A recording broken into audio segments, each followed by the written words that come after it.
First things first, I want to know, how'd you get the nickname McLovin? Yeah, good friend of mine from Norway with an extremely strong accent always just called me McLovin, you know? I don't know, he just didn't call me McMorris or Mark ever. He always calls me McLovin. I think it's just kind of stuck. I don't necessarily endorse the nickname, but I don't fight it because that's when it gets too strong. Second consecutive gold in the slopestyle. When you land your final trick, what's going through your head? I really try and take pride in doing my stuff perfectly. You know, that's all I can ask for, is do it the exact way I want. And when it does happen, it's definitely a good feeling.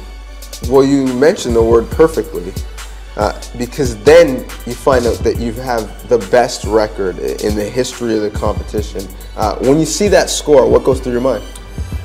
Joy, man. You're just so excited about, like, the judges felt the same way about your riding as you did, and I just knew I put it down the best I really could. And when you do see that you set a record or you did something for the first time, it's a good feeling, you know. It sets you apart from the others. Do you visualize your runs before they happen, even before competition? I was planning that last run the whole time before I got there. When I got there, I switched it up and did the cab double underflip on the first jump, but I got to take a victory lap, so I had to do the run I had in mind, and to do that was like the icing on the cake. So when people talk about the transformative people in extreme sports, they mentioned Tony Hawk and then Shaun White. Now your name is being mentioned to carry the torch into the next generation. Is that added an undue pressure for you?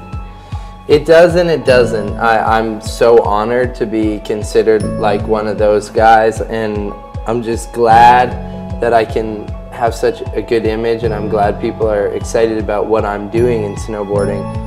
It drives me to strive harder, to keep progressing and keep learning and keep my name up there and keep succeeding in the ways I want to. And it honestly, like, motivates me to do better now that I know, like, people are really backing me and supporting what I do, and I just want to show them that I'm here to, like, make Canada proud and do my very best. You grew up, you know, hoping and dreaming to win an X Games medal. What would it be like to win an Olympic medal? Something that you could have never foreseen would definitely be a possibility.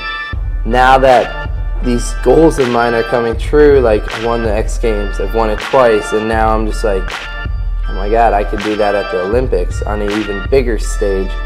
So that's my #1 goal for this next year, and the goals I've been setting are working, so I'm gonna go for gold in Sochi and hopefully get there and represent Canada the way I'd love to. And in general, over the last 5 years, skateboarding and snowboarding are just, like, booming right now, and I think to be a professional snowboarder and having kids look up to is like a dream come true, you know. I just want to set good examples, and I want it to grow and grow and grow. And after this 2014 Olympics, when they see us all there, they're going to be like, Mom, Dad, I want to snowboard, you know. And I want these kids to see that, like, I've worked so hard to get to where I'm at, and that they can too. You just have to have the right motivation, and that's just my #1 goal.